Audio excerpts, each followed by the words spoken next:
पिछले कुछ वर्षों से लगातार मुसलमानों को टारगेट करने के नए नए बहाने तलाशे जाते रहे हैं।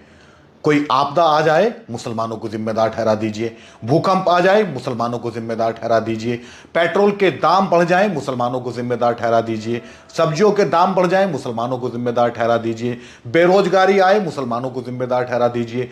कुछ भी समस्या आए, कोई भी राष्ट्रीय आपदा आए, उसमें मुसलमान नाम तलाश कर लीजिए और मुसलमान नाम को आगे कर दीजिए। उसके बाद सरकारें अपनी जिम्मेदारी से पीछे हट जाती हैं और जनता फिर हिंदू और मुसलमान पर डिबेट करने लगती है।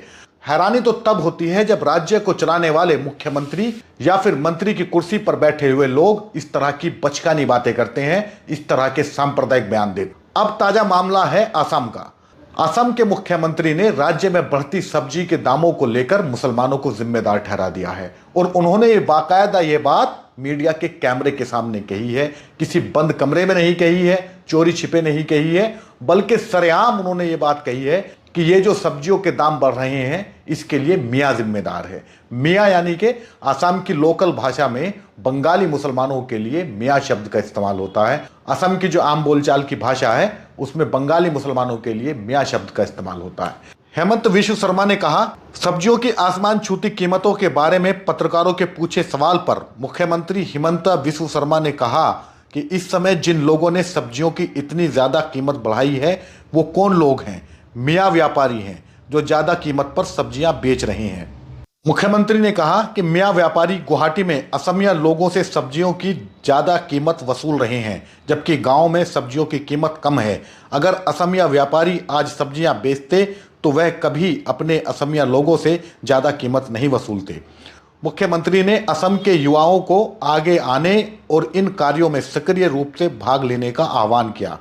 उन्होंने भरोसा दिया कि वह व्यक्तिगत रूप से फ्लाईओवर के नीचे के बाजार को खाली करवा देंगे जिससे असमिया लड़कों को रोजगार का अवसर मिल सके।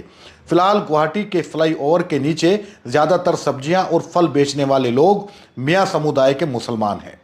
मुख्यमंत्री ने कहा कि हम सभी ने देखा है कि कैसे गुवाहाटी शहर में ईद के दौरान बसों की हलचल कम हो जाती है, भीड़ कम दिखाई देती है, क्योंकि अधिकांश बस और कैब चालक मियाँ समुदाय से हैं।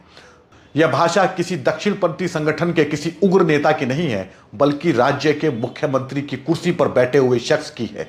वही शख्स जो अब से कुछ वर्ष पहले तक कांग्रेस में था और तब गंगा जमनी तहजीब और सौहार्द की बातें किया करता था। लेकिन भाजपा में आने के बाद में इस शख्स पर मानो यह दबाव रहता है कि अगर वह मुसलमानों को टारगेट करने वाले बयान नहीं देंगे तो उनकी भाजपा के प्रति जो निष्ठा है उसे शक की दृष्टि से देखा जाएगा, शक की नज़र से देखा जाएगा। सोचिए, जिस देश में सभी के लिए रोजगार के अवसर हैं, सभी को व्यापार करने का अधिकार है, फल सब्जी उगाने का अधिकार है, बेचने का अधिकार है, वहां पर किस तरह एक समुदाय विशेष के लोगों को मुख्यमंत्री की कुर्सी पर बैठे हुए शख्स द्वारा इस तरह की बातें की जा रही हैं। किस तरह उस फ्लाईओवर के नीचे से उस मार्केट को खाली कराने का वादा किया जा रहा है जिसके नीचे ज्यादातर मुस्लिम व्यापारी हैं और वो अपनी दुकान लगाकर मेहनत मजदूरी से अपने परिवार का पालन पोषण करते हैं, लेकिन उन्हें उजाड़ने की बात की जा रही है सिर्फ इसलिए कि ताकि ध्रुवीकरण की राजनीति को और बल दिया जा सके और उनका जो हिंदुत्व का चेहरा है वो सबके सामने आ सके। लेकिन सवाल यह है कि संवैधानिक पदों पर बैठे हुए लोग जब इस तरह की गैर संवैधानिक भाषा बोलते हैं तब इस पर कोई संज्ञान क्यों नहीं लेता? राज्य के राज्यपाल इस पर संज्ञान क्यों नहीं लेते?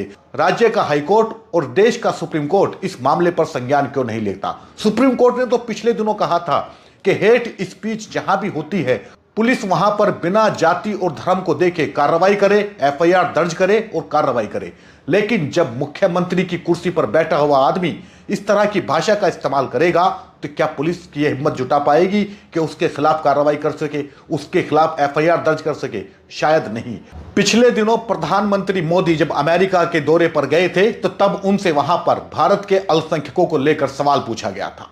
उस सवाल का जवाब तो उन्होंने गोलमोल तरीके से दे दिया, लेकिन उसके बाद भी सबसे ज्यादा अगर किसी ने प्रधानमंत्री की उस पर छीछा लेदर कराई तो वो भी असम के मुख्यमंत्री ही थे। उन्होंने बराक ओबामा द्वारा मोदी से की गई अपील को एक नए नजरिए से पेश किया। उन्होंने बराक ओबामा को बराक हुसैन ओबामा लिखकर पेश किया, जिसके बाद वहां के एक बड़े अखबार ने उस खबर को अपने यहां पर मेन खबर बनाकर पेश किया, यानी कि दिखाने की कोशिश की कि प्रधानमंत्री से जो सवाल पूछा गया था उस सवाल के अंदर कुछ ना कुछ सच्चाई जरूर थी और जो उन्होंने जवाब दिया था वह जवाब आधा अधूरा था और गोलमोल तरीके से दिया गया था। अब फिर से हिमंता बिस्वा शर्मा ने इस तरह की बयानबाजी करके एक बार फिर से प्रधानमंत्री मोदी की जो वैश्विक छवि है उस पर आघात करने का काम किया है। इन दोनों प्रधानमंत्री मोदी फ्रांस में हैं, फ्रांस के बाद वो यूएई जाएंगे। सोचिए, असम के मुख्यमंत्री का यह बयान जब विदेश के अखबारों में छपेगा तो क्या प्रधानमंत्री मोदी नहीं देखेंगे? क्या उन देशों के राष्ट्रीय अध्यक्ष या ह्यूमन राइट एक्टिविस्ट उस बयान को नहीं देखेंगे जो हिमंता बिस्वा शर्मा ने भारत में बढ़ती महंगाई को लेकर दिया है, जिसके लिए उन्होंने मुसलमानों को जिम्मेदार ठहराया है? क्या वो इस चीज को नहीं देखेंगे कि भारत में महंगाई के लिए भी मुसलमानों को जिम्मेदार ठहराया जा रहा है?